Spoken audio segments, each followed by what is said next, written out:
So hi, everybody. Should we just give it another few minutes, Professor, for a few more people to join? That'd be great. Yeah, live. Professor Anirudh, should we just give this a few more minutes for other people to join? For me, it's perfectly fine. I just want to welcome everyone.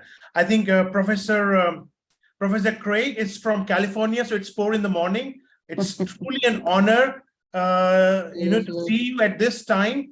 I'm extremely privileged, to see the commitment that Academia in US is having, and it's truly a privilege. And thanks a lot for making that effort. And we all feel very inspired by looking at colleagues who such far off at this time of the hour are willing to have a conversation. Thanks a lot, sir. It means a lot to us. Happy to be here.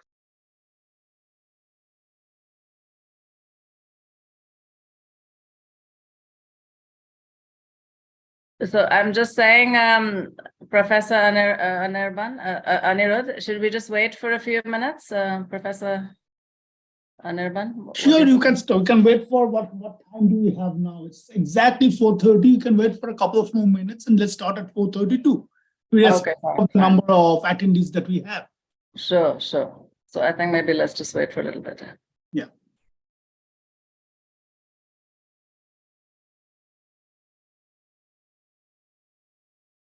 And also I have to rush to another meeting around 5-ish, but I'll be there. And of course, I'll introduce the program. Sure. So, I mean, do you want to make a start? I mean, if you have to rush off, I don't No. mind. It's okay. It's okay. Okay.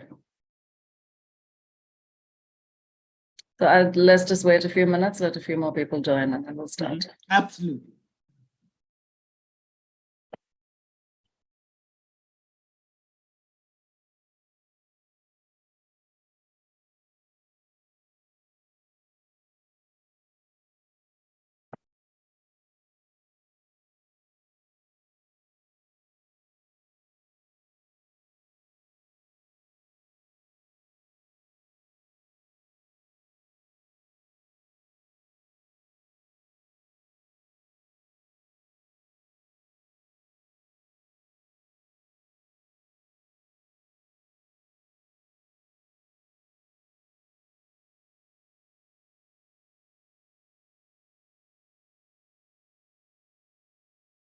It's a beautiful day, weather in Delhi right now.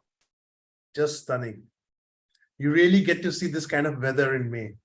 Although it's not good for the farmers because they're going to lose their crops, but it's certainly a very good weather for the guys who live in the city.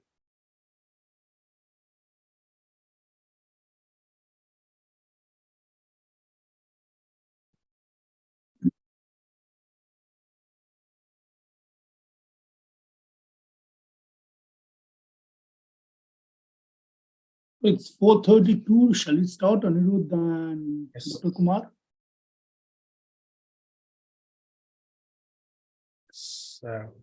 Yes, let's start, I think. It's being recording, so, we can pass on the recording to people who are on different time zones. Absolutely. So would you like to go ahead, Professor Nirban? Yeah, sure. And good afternoon, everybody. Afternoon, evening, morning, wherever you are across the globe. My name is Anirban, and I am the Vice Dean of Research at Jindal Global Business School and a professor in the area of operations and supply chain management. So it gives me great pleasure to have this research symposium and to welcome all the esteemed speakers, Dr. Agarwal, Dr. Payal Kumar, and everybody else to this wonderful program. We at JGBS, and I'll try to make it very short, focus a lot on research, and any research symposium of this stature would only aid significantly in improving the knowledge base, improving the value to our students, faculties, and everybody else alike. So once again, and we have recently achieved the status of being one of the premier research-oriented business schools in India with an enviable number of Scopus publication under our belt for the year 2022. And we only intend to take it further. We only intend to improve from the already high pedestal that we have achieved or we have reached on. And as I said earlier, it's talk like this which will help us to share the knowledge, share the information, and of course, which I'm positive rather, will lead to future research collaborations. So without further ado and taking more of your time, let me hand over the pedestal to Dr. Payal Kumar, and she can take it forward from there. Thank you, and once again, welcome to JGU and JGBS and this research symposium. Thank you very much, Professor, and thank you for allowing us, this forum to talk about our research. It's very encouraging if we can have discussion beyond our own scholarly network. So I do appreciate, Jindal University for this, and thank you so much to Professor Anirudh for arranging this in spite of a fractured arm. So I think, thank you so much. I mean, that's really, you two are going beyond duty, Professor Anirudh. I truly appreciate it. So I'm just going to share a quick PPT before we, to bring up what the issue is all about. So this is what we're talking about, realigning teaching to cultivate EI is emotional intelligence, or we can call it EQ, emotional quotient. So this is a book that we have done, and very interestingly, we happen to be in all different countries. So, Professor Tom is in Canada, Richard Major is in France, Richard Paraguay is in USA. Some of them were not able to join us today, unfortunately, but Richard Paraguay should join us a little bit later. It's quite an unearthly hour in the US at the moment, very early in the morning. So, the research seminar today that is going to be based on this book, which has just been published by Emerald. And basically, it's about, why don't we talk about emotions? We are faculty, we are instructors, and nobody really ever seems to talk about emotions in the classroom. And the question is why? It's like the elephant in the room. We ourselves face a lot of emotions as faculty, and when we're teaching MBAs or PhDs or whatever, there are a lot of emotions in the classroom as well. And yet nobody seems to talk about it. So this is this book, which you can order for your libraries, is currently available. It's just hot off the press. Now, the history of this book, if I can just go back in time, we in fact did 4 almost consecutive PDWs at Academy of Management conference on this particular topic, because we felt it was very important. So we ask questions like, why are things like enhancing emotional quotient and social dexterity, why are they not taught as mainstream subjects, not just as side subjects? Somebody's doing one course on EQ, or one professor somewhere in the world is doing mindfulness, like Professor Tom Cullum, he teaches mindfulness. He starts his class with mindfulness, but this is only, outliers, a few professors around the world who do it, but it's not part of mainstream curriculum. So we're questioning why.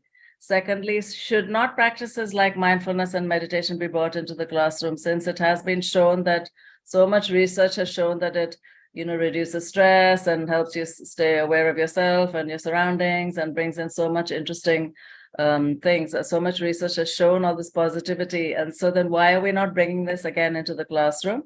And the third question that really fascinated us is, what about teachers? What about us, the instructors?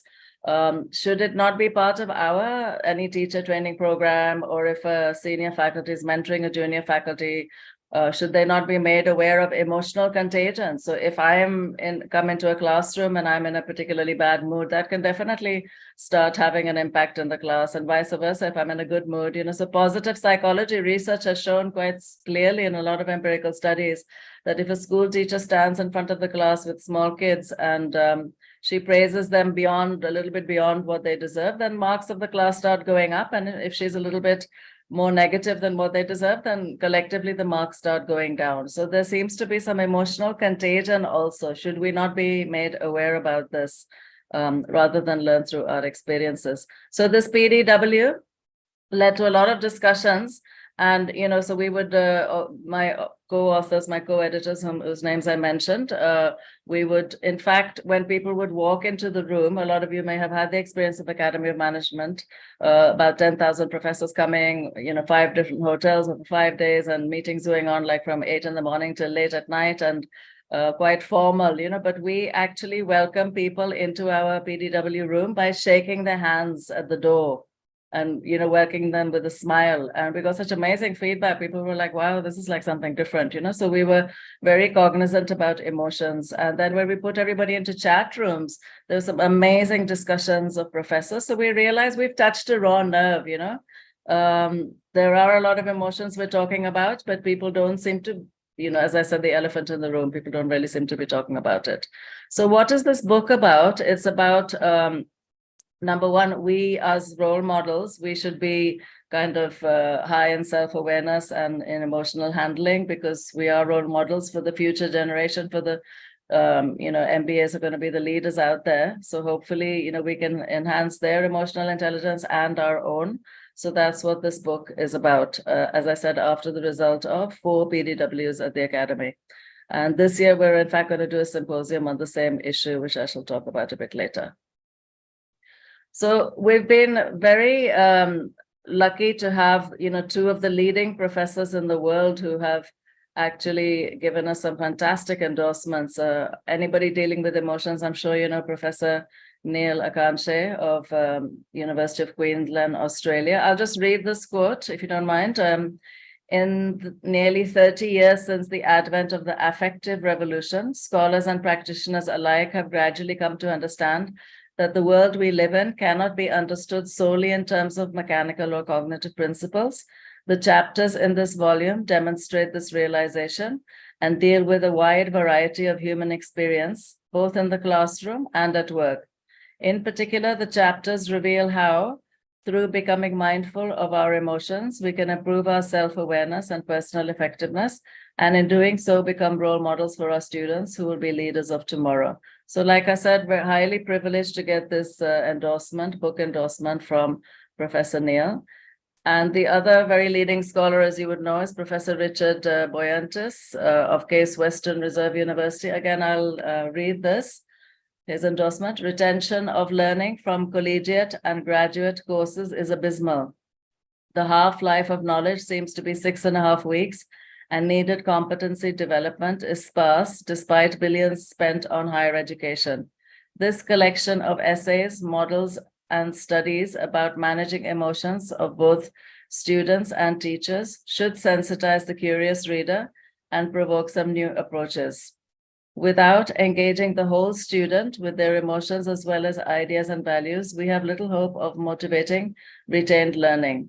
Combining the right pedagogy and teachers feeling inspired, i.e. handling their own emotions as well as ideas and values, is essential. So 2 leading scholars of the world are saying, yes, there's a point to this book, and, maybe more research on this should definitely be coming about and be out there.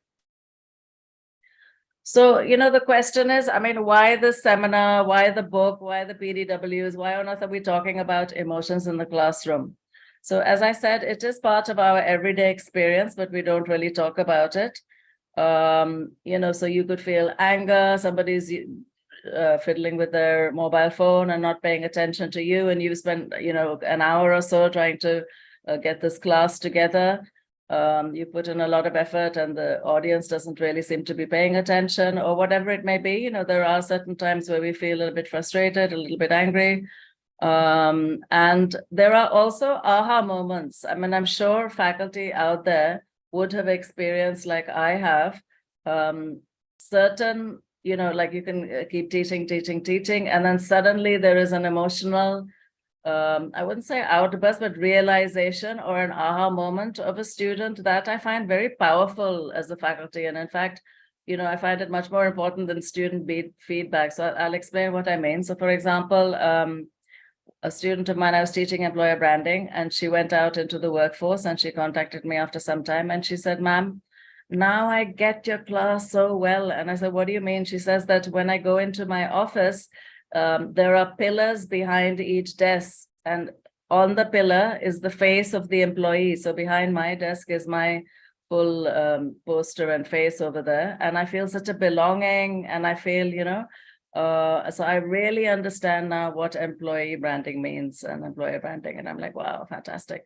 Another fantastic aha moment I experienced as faculty was when I was teaching this concept, as many of you would know, about moving from unconscious incompetence to conscious competence. So like, I beg your pardon, unconscious competence. So for example, if you're learning to drive a car and in the beginning you have to think about the clutch and the brake and all that kind of thing and the buttons. These days, a lot of them are automatics of which button to press, but later on you can drive and you can probably talk to other people on the phone or something. You can, do some other activity without thinking about it. So he contacted me after the class, kind of a shy student, and he says, ma'am, I was so enamored by what you said because I'm actually undergoing some counseling. I went through some emotional depression in lockdown, and I'm going through some counseling, and the exercises my counselor has taught me, and she's wanting me to get to that stage which you spoke about, which is, to be totally competent, but you're not really conscious about it. So, these are emotions in a very positive way, where you kind of see a student having an aha moment and you feel really good about it. But there are times where we could feel angry, and, or there are times that obviously emotions are there in the classroom amongst the students. So far, literature has largely spoken about this in the education and psychology sector rather than management scholars. So another very funny narrative I'll tell you. So when we sent it out to the publisher, so this is my 17th book, and I've never had a rejection of a book proposal till date, thank goodness. Books go through, as you would know, peer review. In fact, one of my leadership and followership series went through 5 peer reviews, so it's quite a rigorous process.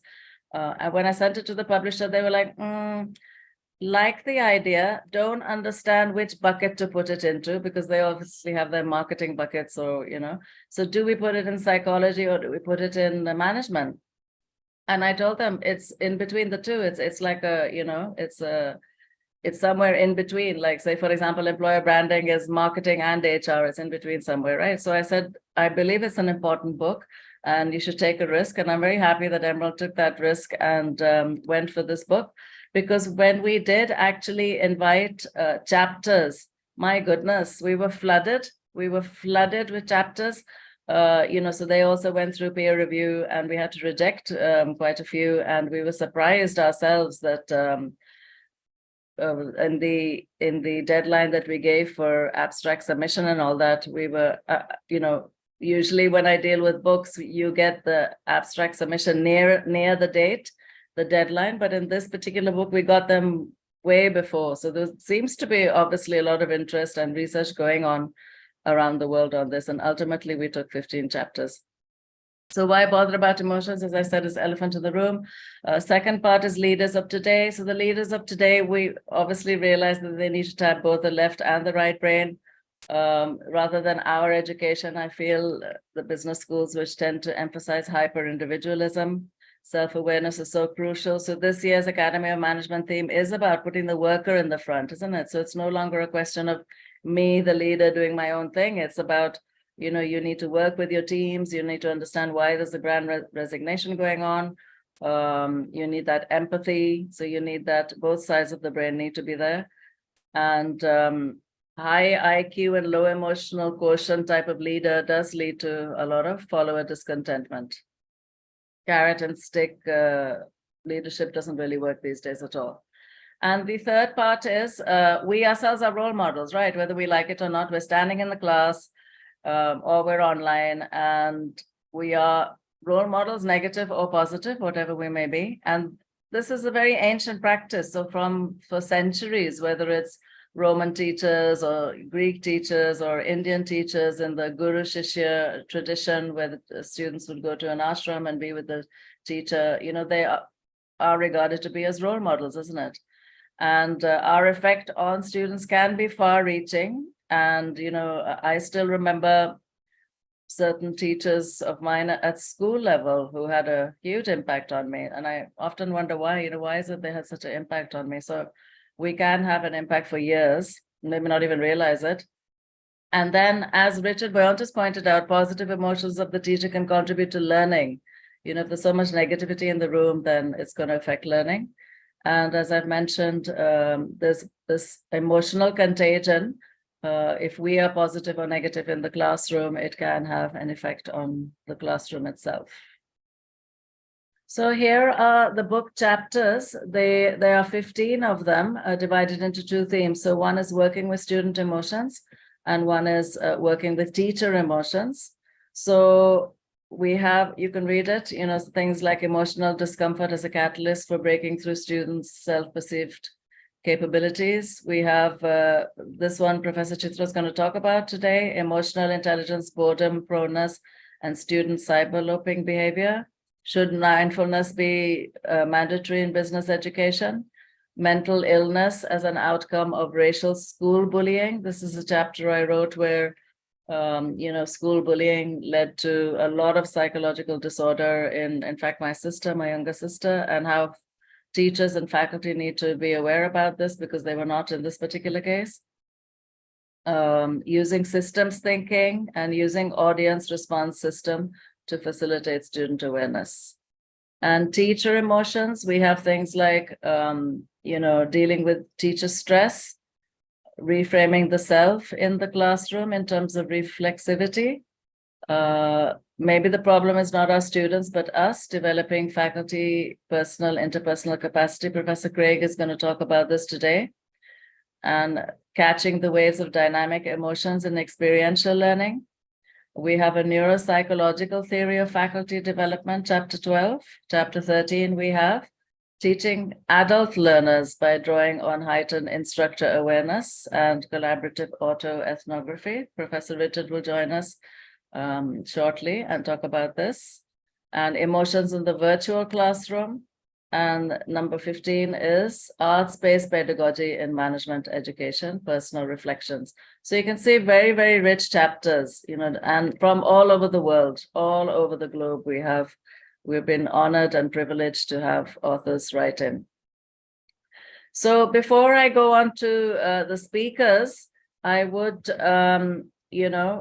we are going to carry on this conversation about the book and this topic in the AOM in a symposium. I'm just going to put it in the chat over here. If you're interested in this, you can please register in the link that I've just sent to you in the chat box.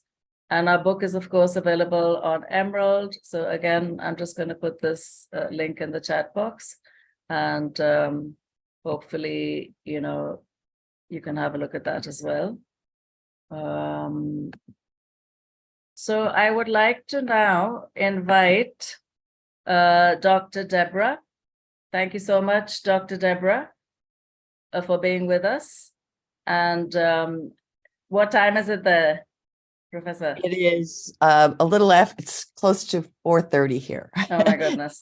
Quite we early. are indebted to you for being, I hope you've had some sleep at night at least. Yes. And you're going to talk about Our Better Angels, a neuropsychological theory of faculty development. So could I ask you to talk about, why this chapter, why you did this particular research? I'm sure everybody will be very interested.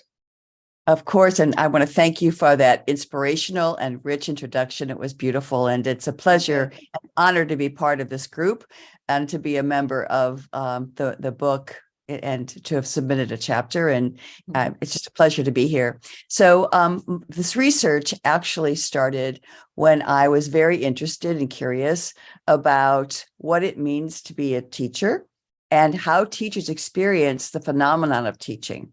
So I really wasn't going into this research with any idea of emotional intelligence or higher consciousness at all. I was just curious about how teachers experience the phenomenon of teaching. And so upon doing my interviews and observing classroom instruction, and most of the teachers that I worked with were actually professors at the Marshall School of Business at USC, which is where I was working at the time. So they are business professors. What I found was amazing in that as I discussed teaching and being a teacher with these professors, that these themes and categories seemed to evolve. And there became really a very clear distinction of three different stages of consciousness as teachers talked about themselves as teachers and being with students in the classroom and actually engaging with their subject. And it was fascinating to realize this. It was, as all qualitative research does, sometimes you find these amazing surprises, and it really is really more about emotional intelligence and consciousness. And of course, it actually made sense because the teachers who were less experienced came into the classroom and they just wanted to survive. They wanted students to pay attention. They wanted, as you were talking about, this after working hours on lesson plans, the students to be engaged. And so they just wanted to survive and to create a class that was meaningful for students. Where then the second level of teacher was more or less a teacher who could do that, who had student attention, but had more of an ego-based teaching style. In other words, I'm the center. I am the person who's creating this lesson, and I'm the scholar in the room, and attention should be on me. Whereas as I studied and talked with other teachers, they instead said, oh, wow, no, it's not me who's the center of the stage. It's the student and their learning. And I'm doing all I can to be successful so that the student is successful. So it was just a shift in how teachers thought about their own work as teachers and faculty, and that their job really was something more profoundly at the heart, that we as adults in the room, our goal, our heartfelt, I guess, mission is to inspire students to become as fully and deeply what they're meant to become in the world. Don't you think, Professor Deborah, that that's very similar to leadership in the workplace, that, the I rather than the we? And as I said, Academy of Management, the theme this year is put the worker in the front. And, they're obviously inculcating more follower-centric leadership. So do you see a parallel over there?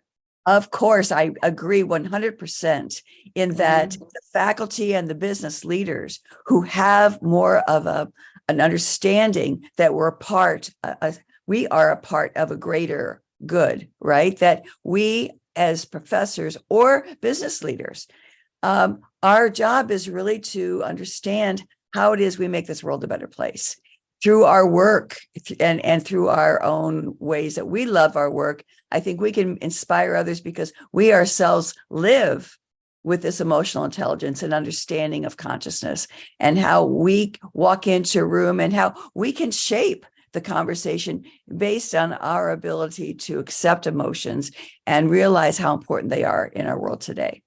Absolutely. And you did say, Professor, that newcomers, new time faculty, they may not know how to manage the class, and it's a question of survival. And do you not feel these days that to grab eyeballs, to grab attention, we're kind of competing with things like YouTube, and we have to become perhaps entertainers first and then then teachers later? I so agree with you. And I'll share something that I'm working on a second book, and I'll share something that Dr. Maya Angelou, the poet, was one of my subjects.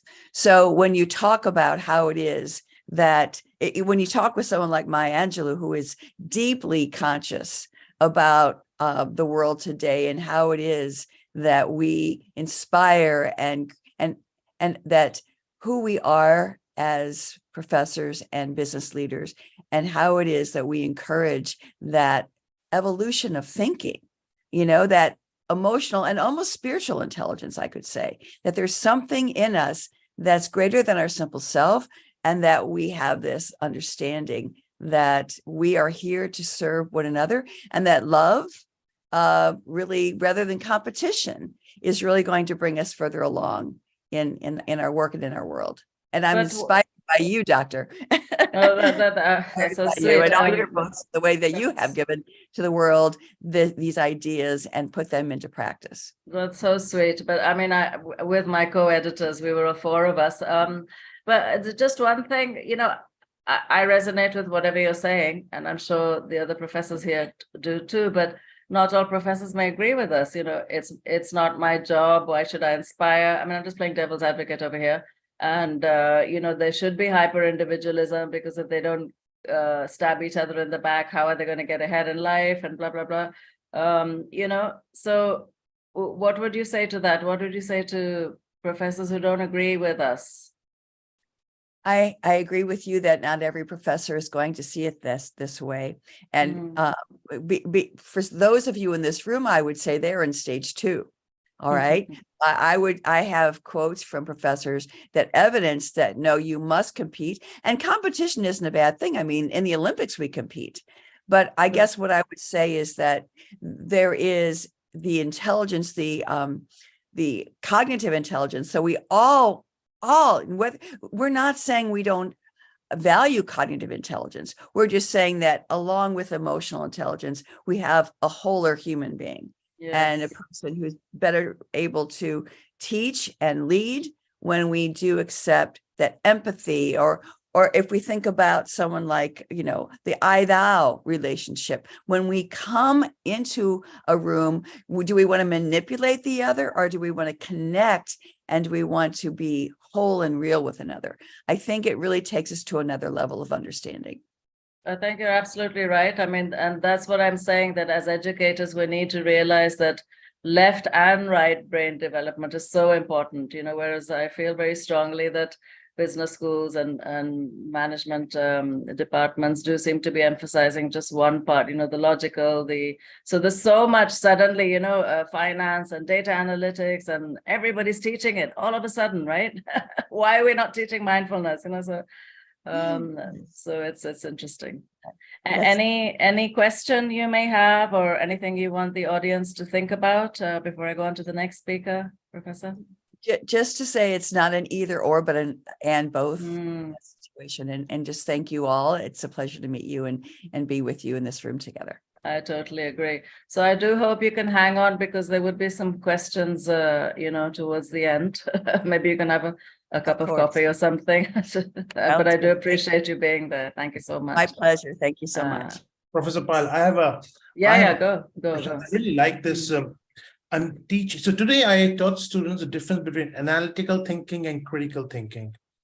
And in both the thinking, emotions play a very important role, because when you're having a conversation with an individual, how well you emotionally connect, and then how well you analyze that person in order to have a further conversation or a better friendship. And typically in the business setting, you would want to have a trust. And so that emotional connect, that critical thinking, and that analytical thinking, when you're having a conversation with an individual, is such an important dimension. It's very hard to teach these things in the classroom. It's so hard. I mean, I don't know how to teach these things. I mean, I was having a conversation with the student, but it's, in that 1 hour, you have this much time to teach, and you can only teach these many things, and teaching something like emotional connect, and then also trying to make an analytical judgment of that emotional connect, or a critical judgment of that emotional connect. I don't know how to teach that. And I totally agree with you that it's very, very important to teach these things in the classroom, because the world is changing with so much of technology, with climate change, and these things what matters in the end, in my opinion. Yeah, that's so would you like to comment, Professor Deborah? How do we actually teach this, apart from role modeling, as far as possible? I understand and agree completely. And I believe that part of it is role modeling. Part of it is being that quality of presence yourself in the classroom. And I think people gravitate toward that. They see something, they feel something about it. But at the same time, I think the case studies we use, that we talk about, let's take a look at this case, what's going on here, and what's going on at the deeper level. I think it's like I said, an and both, that we take a look at students want to learn and they want to succeed. And they, if we think about emotional development of students, we can look at how it is they just want us to fill them with all they need to know. So we understand that they do want this cognitive information, but we can give it and we can honor the emotional at the same time. So I think it depends on the cases we choose, on the way that we ourselves present ourselves, how we engage them in group work, and how we talk about what it means to be a team. Those things all inspire an emotional connection. So thank you for your good question. I hope that someone answers it. Thank you. Thank you so much. That's lovely. I'm not seeing Dr. Owen yet. She may join us later. So could I ask Dr. Chitra? Your chapter was in emotional intelligence, boredom proneness, and student cyber loafing behavior. So you might want to give us a few definitions for a start. Welcome, Dr. Chitra. Yeah. Thank you so much, Professor Pyle. I wanted to share my presentation if the, Please. the Institute allows. Can I have the rights to share? Okay, let me just. So Yes, I'm not able to give the rights, Anirudh.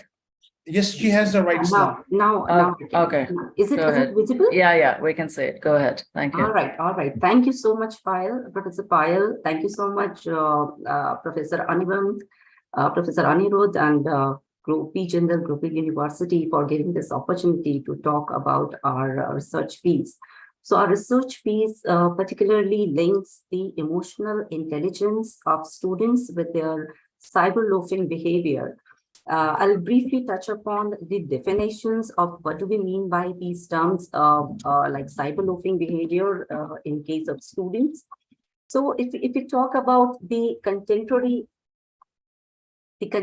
scenario wherein we see that there is, I'm not able to change the slide. Yeah, is it visible? The next slide is visible.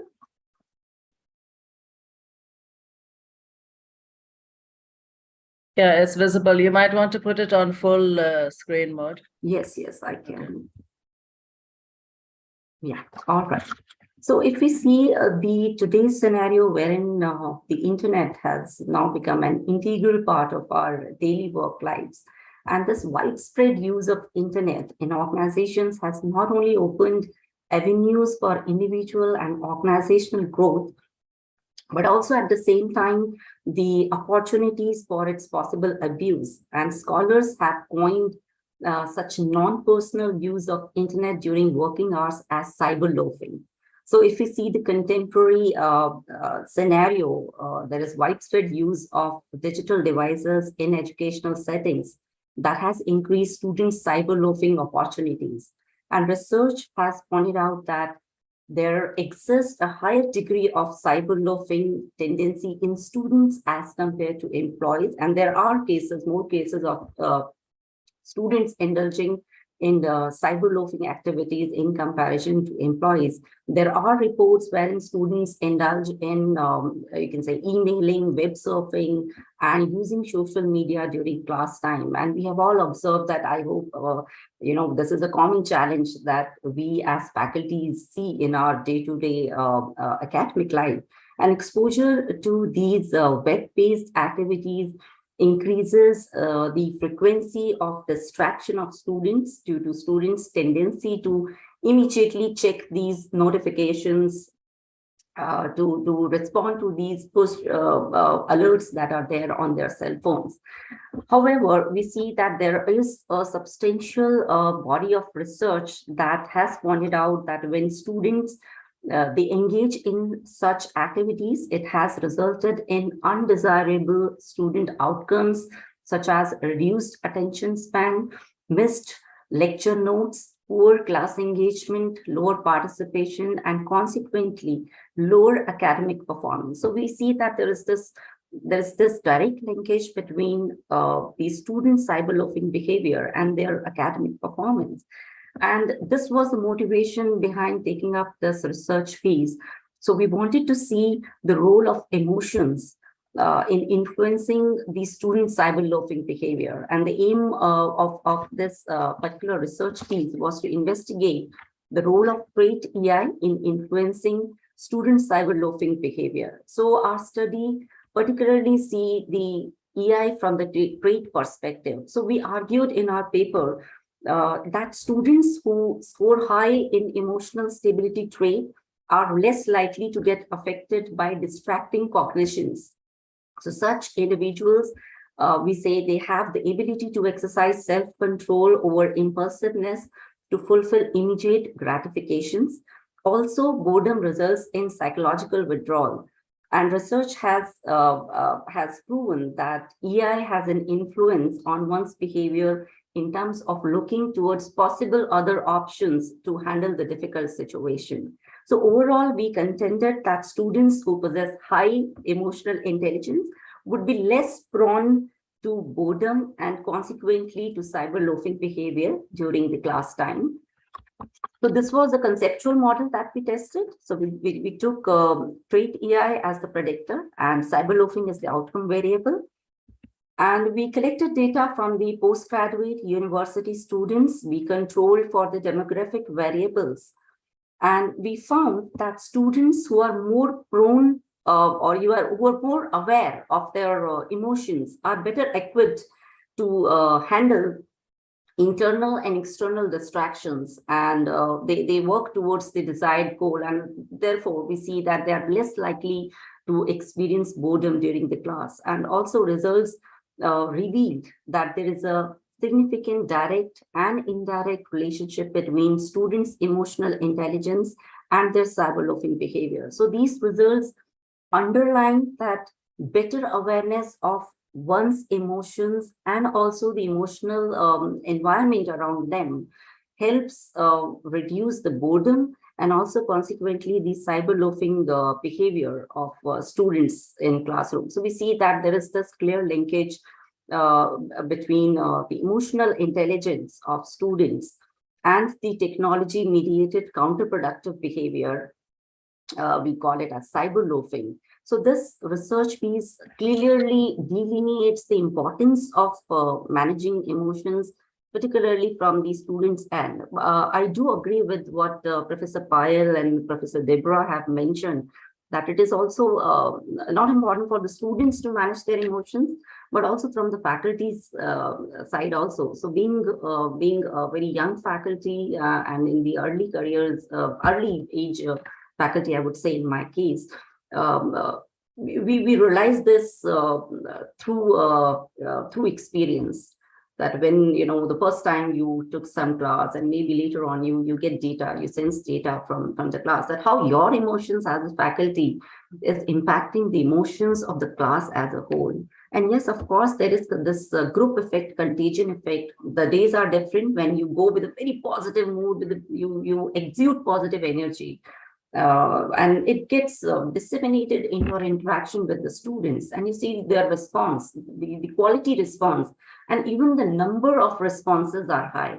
So this is from my own personal experience. When you exude those positive emotions, the extent of participation of the students during class discussions goes high in comparison to days when you're feeling low.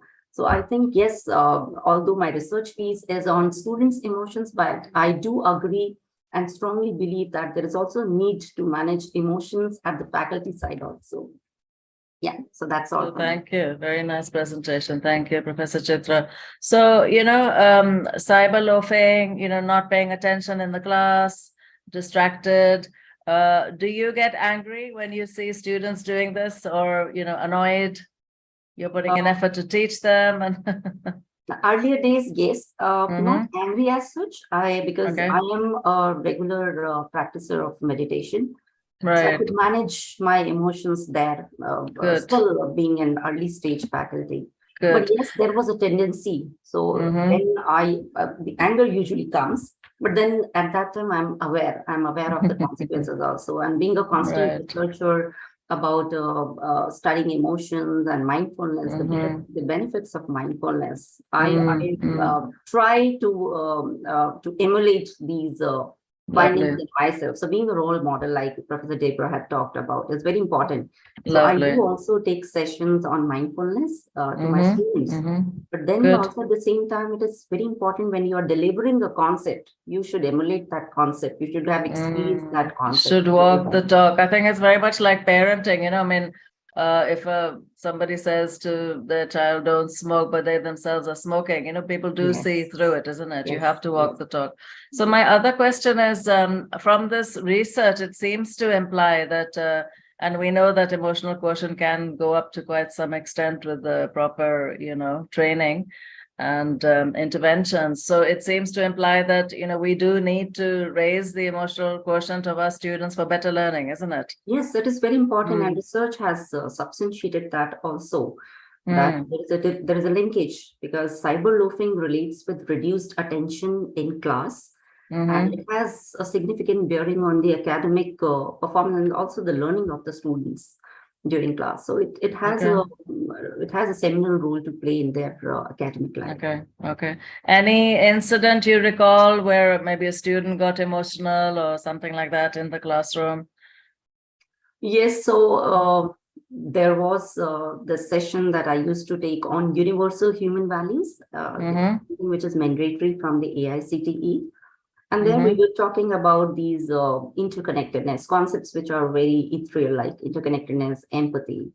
And I Mhm. saw one student, I asked the student to share his experience, and he started crying Wow. over, something happened in his life. So, Mhm. I mean, the whole class suddenly got into that mode. Mm. That negative emotion prevailed in the session. So it Oh is my very goodness. important to bring it back because that can very well derail my session, Mm. and True. it can have an effect on other students. So Absolutely delivering, right. yes, and delivering such a topic, and then you should be aware about the consequences that it can bring in. So again, pulling the class back to the happy state becomes Mm. very challenging. It is indeed.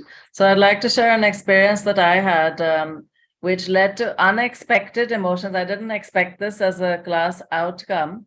So I gave them 2 hours to do a painting exercise, gave them lots of chart papers and paints. And this was, again, a values class that I used to teach, managers and ethical concepts. And so this class was about who am I? Paint something which represents you. So somebody would paint a lighthouse and things like that.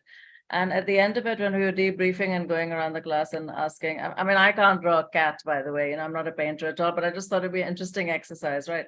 So we went around and so many emotions came up. Why does this particular image symbolize you? And one boy, he was in the MBA class, but he says, ma'am, somehow, I don't know how he got through the schooling system and everything. And he says, I have never painted. It was such an emotional experience for me, So that, again, we different hemisphere of the brain that I was, getting them to activate, so to speak. And it had some amazing results, which would surprise me as well. I mean, I feel teaching is never one way. You learn a lot from your students as well, isn't it? Yes, very true. And even this question of who am I? It's itself a very thought-provoking question. And many times students have not given a proper thought to it. Thought about it. Absolutely right. Thank you so much, Professor. Yeah, If you so could much. stop sharing and then I can go on to the next. Appreciate that. Lovely talk. Thank you.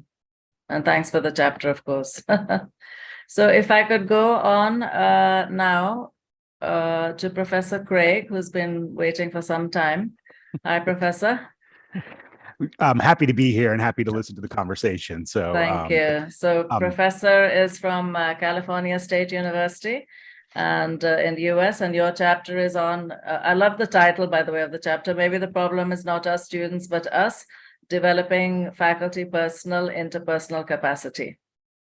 Yeah, so this is a combination of an outgrowth of some of our earlier research and then just sort of the attitudes, if you will, of some colleagues in mind. So we had developed, my research was in emotional intelligence initially, my dissertation. I had the privilege of working with Dr. Richard Boyatzis. And so we had worked together on a kind of an applied model from a student development perspective, where we developed this idea of, self-awareness, connection to others, consideration to others, and influence orientation, but we had created it as sort of a student-focused model. And when the call for chapters came out, and in having some different conversations, we thought, can we flip this? And should we be using this for faculty? And part of what I like about the chapter and I like about the book is, in the US anyway, there's a lot of attention as higher education has become more accessible and our students have become more diverse.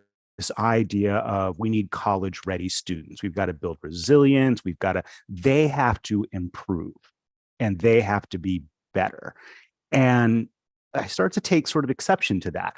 And the idea of the problem isn't them, it's us. And maybe we need to focus less on college-ready students and more on student-ready colleges. And so as a faculty member, and you sit through a faculty meeting, and eventually, one of our colleagues is going to kind of go on a rant about students today. And, they're cheating, they don't want to do the work, they want A for C caliber, they ask for exceptions, they focus on extra credit instead of the core assignments. And I'm like, yeah, but what are we doing that sort of facilitates that? And how are we handling that? And so our model kind of flips the script a little bit and looks at what our responsibility. And I'll be honest out in the front, I think teaching is a privilege. My role as a faculty member, I am a blessed individual to have such a role and to be able to work with the students that we do. And so what is my responsibility to kind of help them in their own educational journey? So part of it starts with self-awareness.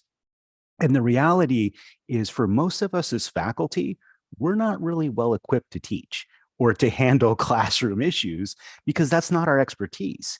I just had a conversation with a gentleman the other day, and he's like, well, what qualifies you to be a college professor? And I'm like, well, I know a lot about one thing.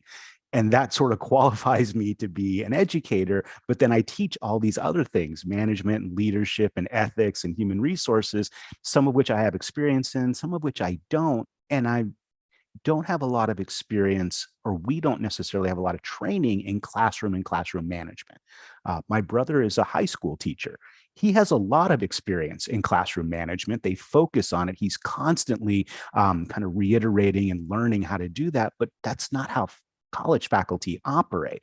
So there's this issue of self-awareness and how comfortable are we when students sort of push back, when they get distracted, when the class sort of goes into a tangent, when they come in late, when they try to leave early, how well equipped are we to sort of handle those interactions? So part of it is just kind of recognizing our own self-awareness and our own capacity. Part of it is really considering the student's perspective. So I teach at a comprehensive university in the United States. It's a public institution. Majority of our students are commuters. Majority of our students have outside lives. So it's not like when I was a student where I was just on campus all the time and I was a full-time student.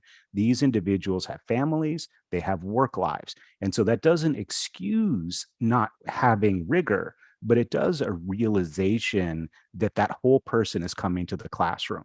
And, they may have just come off a work shift. I have one of my graduate assistants, she works the night shift. And so we do consulting meetings once a week, and she shows up every morning, but I know she's exhausted because she's been at work all night. And so trying to kind of be mindful of what is our student experience, that consideration of the other. Part of it is building relationships, and that gets to the connection piece of our model, is the idea of how much are you reaching out to your students? How much are you messaging them? How much are you making a safe space? I had a student come up to me just last month, and he's in my class, and he's like, hey, I've got a senior project next year, and I enjoy the class, and I'm really nervous, and I don't know how to approach faculty, but would you be willing to mentor me? And I'm like, it was such a relief to me that he felt comfortable enough to come to me, but it also reinforced that maybe a lot of my other students aren't comfortable approaching me. And so what are we doing to sort of build those relationships with them so that they are comfortable? I'm blessed right now to have sort of a multi-generational team I work with. Some current students, undergrad, I have some current graduate students, and the best part is I have former graduate students who are now working with me. Some who've gone on to PhDs, some are working in universities. And so we have these different levels, and recognizing that because I was able to build these relationships, I continue to have this opportunity. So what's our responsibility to build relationships? And then the last piece of the model is what we call influence orientation, and really leadership. And as we know, leadership isn't just task focus, it's also relationship focus. And so often I think as faculty, we focus on the tasks. Here's your paper, these APA style has to be turned in by this time. Here's how many words it has to have. Here's your citations. And then we start grading down on that. And that's fine. And that's a piece of what we do. but there's also a relationship component to leadership. And so this idea of how are we modeling the behavior that we expect from our students? How are we modeling what we need them to do? How are we being leaders in our classrooms so that they can experience this educational journey? So our entire focus is really just, mindfulness and reflection. What is your role as an educator in the experience of your student? And when you start to have these kind of conversations about complaining about students asking for higher grades, or they're not putting in the quality work, or they're cheating, well, what are you doing to contribute to that? And how are you modeling the right behaviors and creating the right environment for them to be successful and for you to be successful? So that's kind of what the chapter is about. It kind of borrows from a lot of the emotional intelligence principles, but really applies it to the faculty member, not so much the student. Lovely, lovely. And why not? So I love what you say about there is no real teacher training. We're kind of thrown in at the deep end after a PhD. And, so you learn from your mistakes, or you learn from observation and things like that. So definitely, I feel there should be at least some teacher training, simple things like when you're looking at the students, look at everybody's eyes, and don't just obviously ask the student who keeps putting their hand up or whatever. You need to involve other students. I mean, these are basics that I guess we pick up as we go along, but it would be nice if we kind of knew them from day one, isn't it? And as you said, for teachers in that training to have some self-awareness, because there are interventions for our own self-awareness. Some faculty may be doing those exercises, others may not know about them, right? So I do feel it's very, very important. And you did say, Craig, it's a privilege to be a faculty. I would say it's a privilege, and it's a very powerful role as well. I don't know whether you agree, because earlier I've spent 25 years in the corporate sector. My last position was as vice president editorial in Sage publication. So I've seen the corporate, and then I've joined academics a little bit late. So earlier I used to hire and mentor managers. Now I'm training, students who are going to be managers of tomorrow. And I feel that standing there in the classroom, or, being online, if you're not in the brick and mortar classroom, the concepts that you explain to them, and the interactions and the discussions that hopefully you can facilitate, if you are able to change somebody's mind about being instead of looking at the carrot and stick leader, and instead of become more of a transformational leader where you bring everybody with you while you're working, I think we do have a lot of power, which perhaps maybe we don't realize. Do you want to comment on that? We do. We are, one, in a very advantageous position, but also a huge power dynamic. I mean, you have control over what happens to these students. And I'm always amazed at quite frankly, how much students tolerate bad teaching.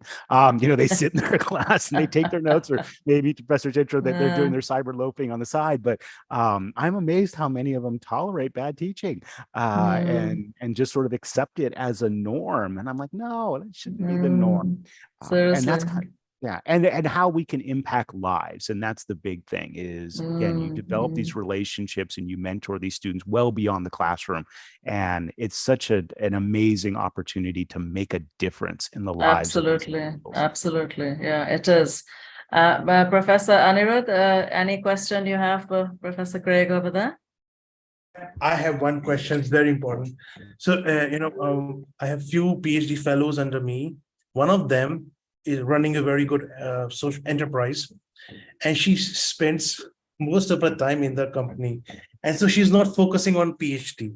Now, I have been very nice to her, but at times I get really irritated, and I had the same journey as well when I was a grad student, and I get really angry, but I cannot express because I understand she has a child, she has her own business. But then I feel like she's taking liberty of of the freedom I'm giving her. So I don't, and so I feel like it's important to be to understand and empathize, because I've gone through the same. But at times I feel I've been taken for a ride just because I've been very nice. So I don't know how to handle that, how to balance that thing. So again, part of it is just separating, it's her decision. It really is. And so you can sort of set the boundaries So for example, I'll have students, there's this term, a couple students who are going to fail. And I'm like, I don't take it personally. I'm like, this is what I need you to do. These are the opportunities you have available. I will be here with you for the journey, but there's a point where you're going to fail. And so I can mentor you, I can help you, I can guide you. I don't take it personally if you fail. But at the end of the day, it is going to be you. And so I think kind of recognizing that own emotional, like you feel like you're getting taken advantage of, because that's going to seep through, because you're like, I feel like I'm getting used. And so now I feel bad about that. And I'm going to take that then out on this person rather than, no, I'm a giving person. I'm going to give, but there will be a point where you're going to have to pick up a piece of it. And if you're unable to, then there's going to be consequences outside of this. So I think, recognizing that emotion, that frustration that you have is okay. And even acknowledging it to the individual is okay. But at the end of the day, it's their choice. Very nice reply. I like that. Thank you so much. Thank you, Professor. I believe Dr. Courtney Owens is here. Dr. Courtney. She's a lecturer in Alliance Manchester Business School in the UK, and her chapter is on using audience response systems to facilitate student self-awareness in leadership development programs. Welcome. It's so wonderful to see you all. We've been all online and working on this book together, and now we're actually face-to-face talking to each other, so it's so lovely. If you'd like to talk about your chapter, Dr. Thank you. Yeah, thanks for having me. This is a nice opportunity to be able to share. I do have a few slides, so I'm going to try and share my screen here. Looks like I don't yet have. Hello, IT. Can you let Professor Courtney share the screen? Yeah, now Professor Courtney, I think you are a co-host now. Okay, let me try it again. Are you co-host now? Not yet. Not yet. IT, can you let Professor Courtney share the slide? Can you make a co-host? IT. Now you have co-host, ma'am. Thank you. Have right, ma'am. I see now. All right. All right. Can you see that okay? Let me share that. There we go. Great. Okay, so hi. Yeah, so my book chapter that I co-authored with my colleague Eunice Maitrena is using audience response systems to facilitate student self-awareness in leadership development programs. So I thought I'd kind of talk through this title here as it'll explain some few things. And then I'm going to give you some examples actually of what we did. So this is very much a focus on how to use our learning. So what we've learned using audience response systems are simple things to get responses from your audience, like live polling, which became very popular when we all went online during lockdowns, and using those online features where I had already started using it before then.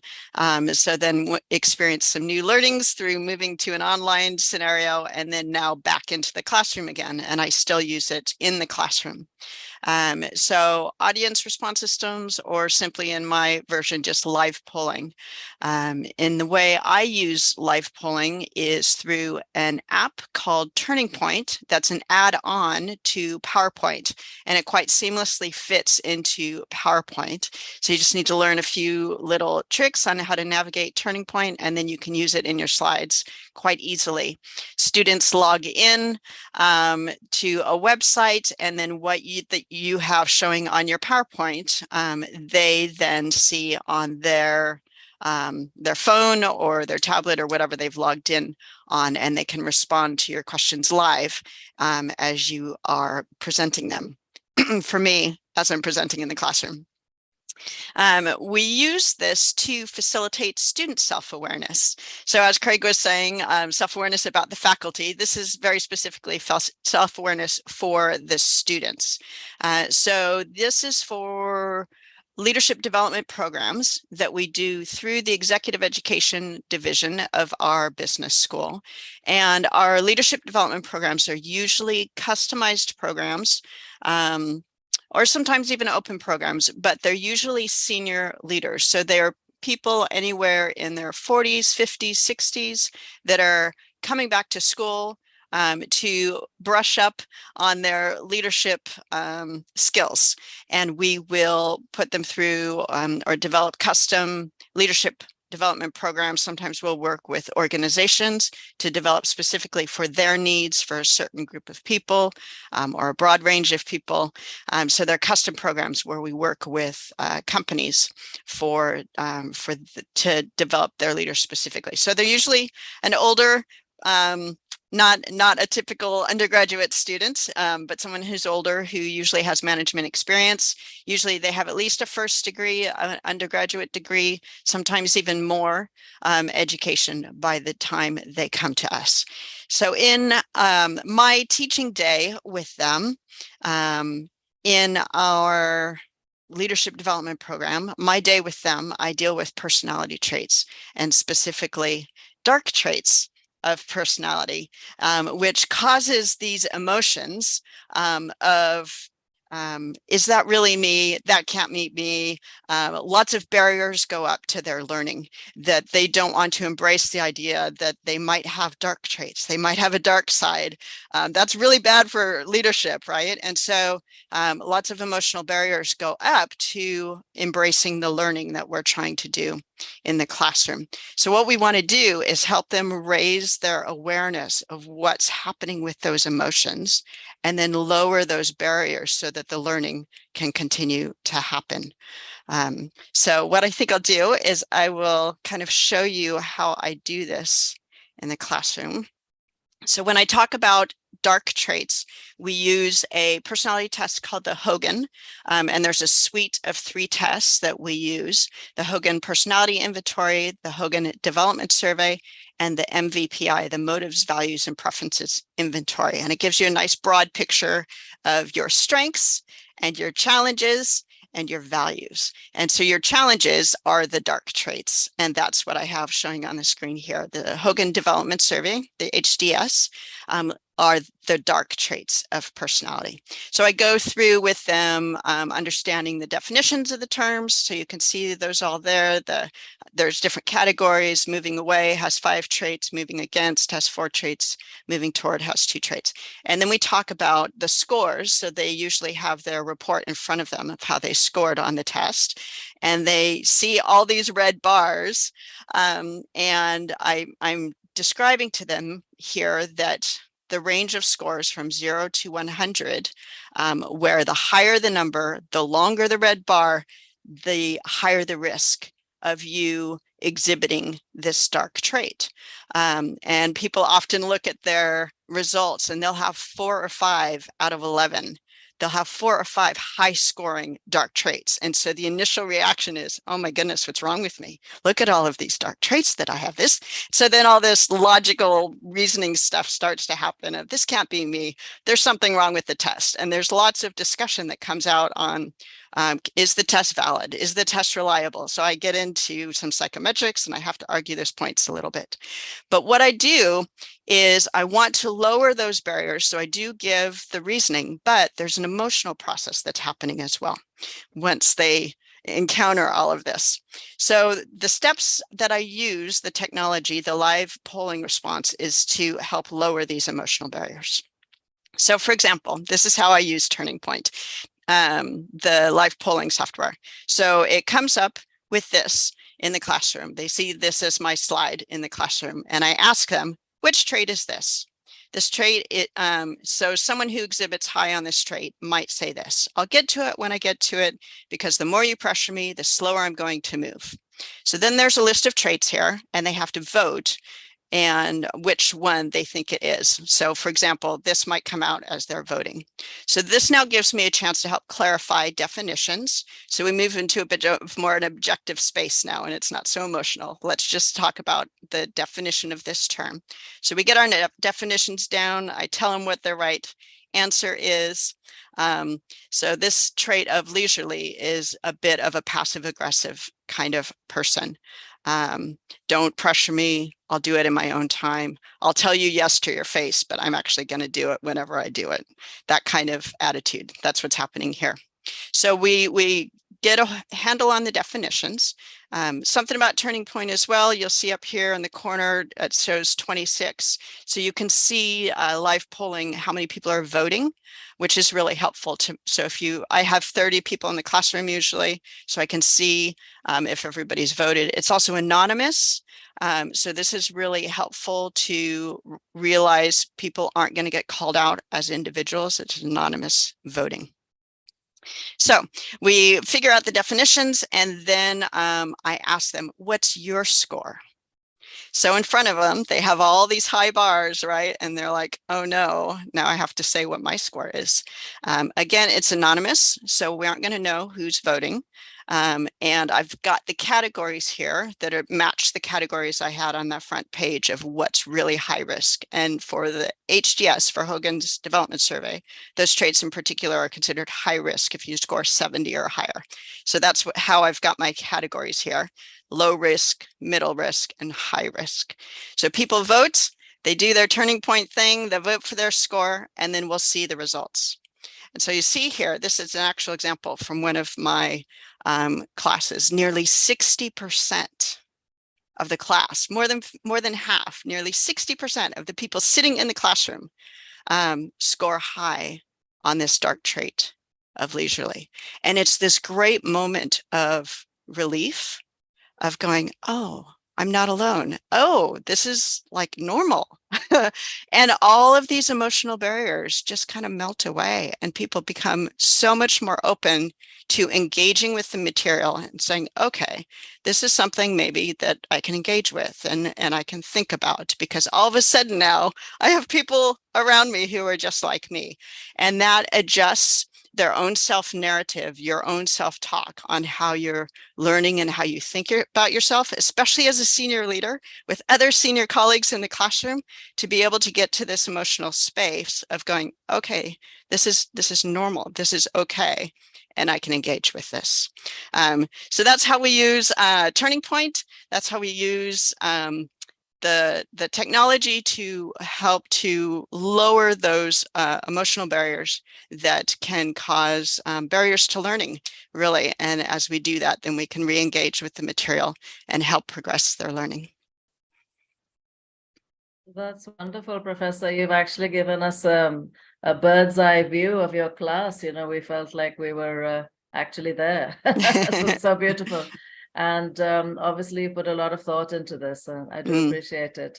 And last but not least, we have Professor Richard Paraguay. He was there for all this time. Is he not there now? Okay, so he is one of my co-authors. So maybe are you there, Richard? Yes, I am. Can you hear me? Yeah. How are you? I can hear you very well. So Yes, great to see you. So Professor Richard, he's one of my co-editors in this book. We did the 4 PDWs together, which I mentioned. He's an associate professor of management, Gupta College of Business in USA. And his chapter, in fact, our joint chapter, is on teaching adult learners by drawing on heightened instructor awareness and collaborative autoethnography. So would you like to talk about the chapter, Richard? Great to see you. Yes, indeed. The chapter evolved from the four of us and earlier 2 other colleagues who at the Academy of Management were doing workshops. And the workshop that seemed to resonate with so many people was this idea of conflict that arose in the classroom. And how is it that an effective teacher could be able to deal with the conflict and still turn it into a learning experience, not only for the individuals who were involved in the conflict, but for those who were on the outside looking in and say, whoa, what is this for me? So as we went through a number of experiences, and all of us had experiences with emotions in the classroom, we decided that one of the things that seemed to work well for us was collaborative autoethnography. And another of our colleagues, Barbara Nussman, was quite experienced in using this technique. So we worked with her and started to put that same practice into our classrooms as we experienced difficulty. And one of the co-authors had an interesting experience because, as I recited for him, he had broken both of his arms with a bicycle accident before he was to start teaching a class, and he could not type. So it was a question of how could he effectively function in the classroom where he had very little opportunity to prepare students with written materials on just what it was that he wanted to get through to them. So he was forced to use all kinds of emotional experiences to gain the acceptance of the students and also a knowledge of what it is that the subject matter really was all about. So Professor Richard Anirudh, who's helped us organize this, he's just fractured his right arm, I think. So he's also having difficulty typing and all sorts of stuff. So we can resonate. Oh, yes, yeah, go ahead. It's an experience. So Tom has been very, very helpful all the way along with as we collaborated on this work. In my own situation, I described one where I actually had two students, both of whom were former military people, one a lieutenant in the Navy, and the other a master's or a sergeant in the Army. And they got into conflict, so much so that the lieutenant, the Navy man, got up from his seat on one side of the classroom and started moving towards the other. And I said, whoa, how do we handle with this? So I addressed the student who was being more aggressive in his actions and asked him, is there something here that we need to reveal? Is there something that is causing a problem? And what is it we can do? So using some of the principles of autoethnography, we tried to work through the details of, first of all, calming him down because he was very aggressive. And secondly, of taking the defending student who was able to get very aggressive as well, and saying, you know, how can we turn this into a learning experience, and a learning experience for both of them? I won't at any point in time ever claim that it was a true success, but was an experience. And it said, we need to be able to have the emotional intelligence so that not only we as professors are connecting with students, and this is extremely important, because if there's no connection, there's no learning, in my view. And as we see this connection, what happens when it is distracted? What happens when it is disturbed? What is happening when it's going away? And you seem to say that, well, maybe the professor here is not really in command of what is happening in this classroom. So the experiences that we shared led us to say, yes, these are the kinds of things that we believe students and professors can really benefit from when we understand our own emotions and not kind of go in there and say, okay, I'm going to hide it and boom, boom, boom, but go in there and be willing to openly discuss the kinds of things that are bothering us as we come into that classroom. And since most of us are dealing with adults, the people that we're teaching at the University of Dallas, the adults are much more aggressive, and not in childish behavior, but very aggressive. And some can be passively aggressive, some can be very actively aggressive. So it's a question of bringing this out, discuss it. How does it, getting the person to identify for themselves, what is their area of difficulty, and how is it that they can address this in a manner which is progressive and not harmful to themselves nor harmful to anyone else. So there are any number of situations that have come up, and we don't recount all of them in the classroom, but I could tell stories about some of these kinds of things, which it truly amazed me even as I reflect back on them. So that led us to this idea, and Payal was crucial in identifying the kinds of things that we wanted to put in place and say, here, this is what we need to get through, so that as we work together with collaborators of the co-authors of each of the chapters, trying to see what it is that was effective and how can we move forward towards gaining greater understanding of emotions and the role that the emotions play in the classroom. And particularly for us who deal with adults, all of my students are graduate. They're all master's degrees or pre-docs. And with them, you would expect they'd be more mature. But surprisingly, childishness didn't stop in the kindergarten. So when we see these things happening, what do? Do we try to shunt them off the side? Do we try to take them individually and treat them? Or how do we see it in the reactions of people who were in the classroom? And when you're trying to concentrate on that one, you may not be as alert to what is happening with the other students, but they are. And when you see that, you say, can we develop this as a learning experience?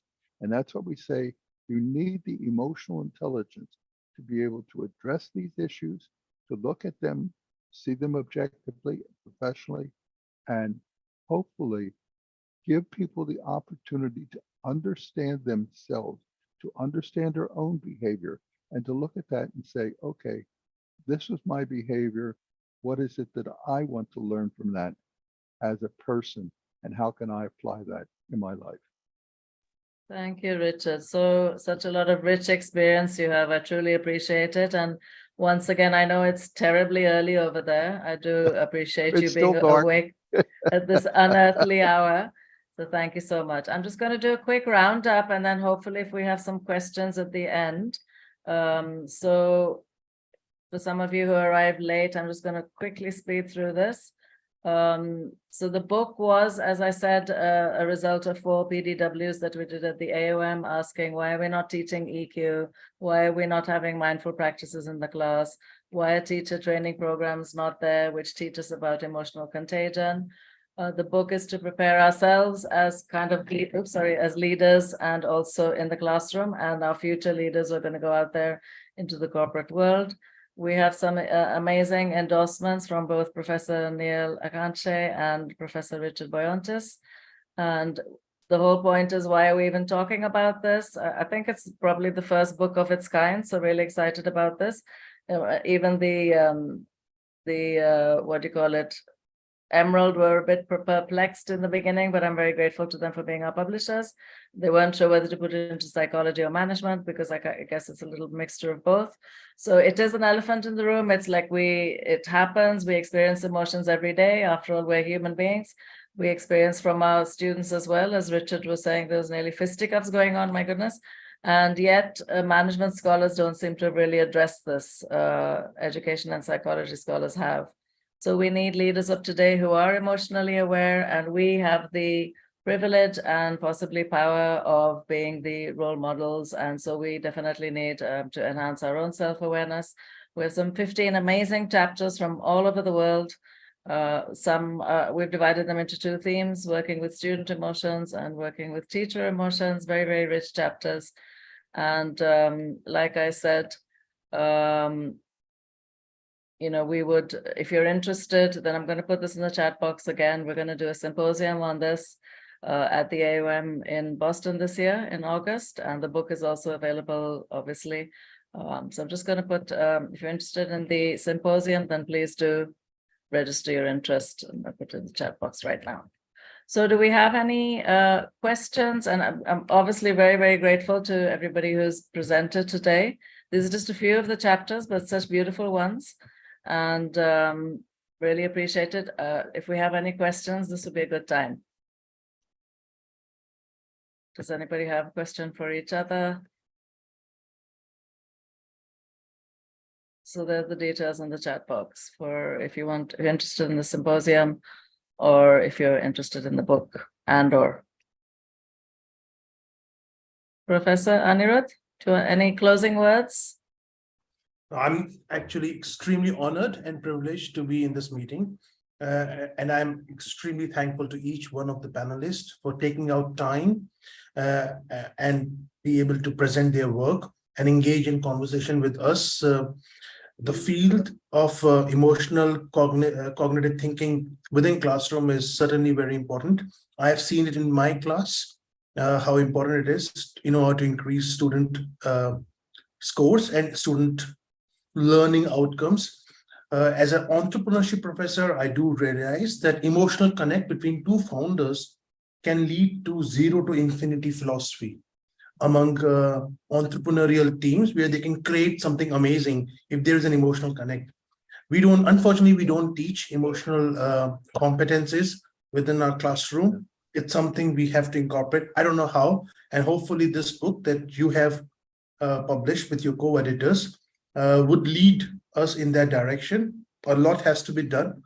A curriculum has to be developed that could be incorporated into the classrooms of today and tomorrow. I feel that classrooms of today are old world, the lecture hall type. We need to reimagine the classrooms, make them more disruptive, make them more team-like instead of lecture hall-like. And these new thinking has to be incorporated in the classrooms of today and tomorrow. I think we have to change. Absolutely. Direction. Thank you. We have one question, Rihanna. You can unmute yourself. Anybody in particular you want to ask this to, or generally? Yeah, I'm looking forward to anybody who is interested to answer this, because sometimes setting my own emotional boundaries may be very easy for me as an adult or somebody who has trained in pedagogical tools and everything. But communicating the same, particularly if you have adolescent or teenage participants in the class, like, see, this is the emotional boundary. Like, let's not cross each other's emotional boundaries. How to effectively communicate? So does anybody want to take that? How do you set boundaries for your students who may not have the emotional maturity required?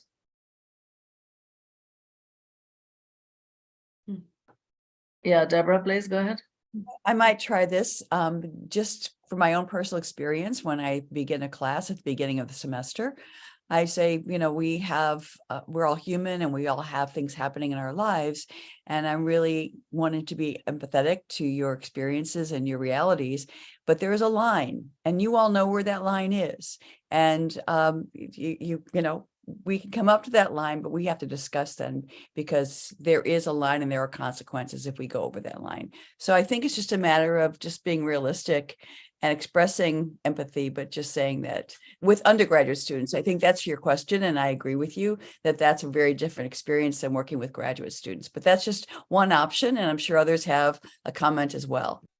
That's very interesting. With undergraduate students, it's very challenging, of course. So what I do is to try and involve them, not so much, of course, in the content, but in the planning of the class. So if I'm going to give them a 10-minute break in between, and when we get to the break, I'd say, I'm going to give you a 10-minute break, but if you can negotiate with me a longer break with very logical, reasonings, I'm ready to listen. So then, well, we need a 15-minute break because of blah, blah, blah, blah, blah. And then I grant it to them. And then, an immediate connect is there. So, these little things help as well. Anirudh, you were saying something? I give a lot of respect to the students, a lot of respect. And when they make a mistake, I'm very, very strict with them. So in this way, the whole class is on my side, and the student who is making a mistake is left out. And so then I just nudge him in the right direction by taking class into account. But and this has helped me get good teacher feedback as well, because I'm very strict, and they don't realize it because I've been very respectful to the students. And that has helped me manage the class and also set the boundaries easily and get the job done. Lovely. Dr. Shikha, you've got a question. You can unmute yourself, please. Dr. Shikha. Hello, everyone. My question is, could you please suggest any workshop or training anybody can attend to become more resilient as a teacher? That's what we were saying. We don't think there are many at professor level. They seem to be at school level. So Craig, maybe your brother could help us out here. I don't know. Yeah, there really isn't. One of the Mm. things that we've advocated is getting together with colleagues. And so having that sort of network, if you will, where you can sort of be supportive of each other, because there aren't a lot of formal spaces for building that level of resilience on the faculty side. And so making those good peer-to-peer connections can help. But there just isn't a lot of structure in place in order to do it. Yeah, and reading our book, Dr. Shikha, that might help. Thank you. So I think we Thank can you. round this up. It's exactly 6 o'clock, so timing is also perfect. Thank you again, everybody, all over the globe. You've joined us. I truly appreciate it. This has been recorded. I know a lot of people couldn't join us, and so we can maybe send them the recordings. Thank you. Thank you so much. Yeah, Richard, last word. Yeah, please. I'd like to say thank you to all of our contributors, without whom we would not be here. Thank you again. Absolutely. And thank you to you, Richard, for putting me on this path of emotional, at the moment, a lot of emotional questions regarding emotions, but still, at least we're even asking the questions, isn't it? Yes, we are. That's a start. We may not have all the answers right now, but I think more research has to come up in this area, definitely. Okay, thank you. Bye-bye. Bye-bye, everybody. Thank you so much.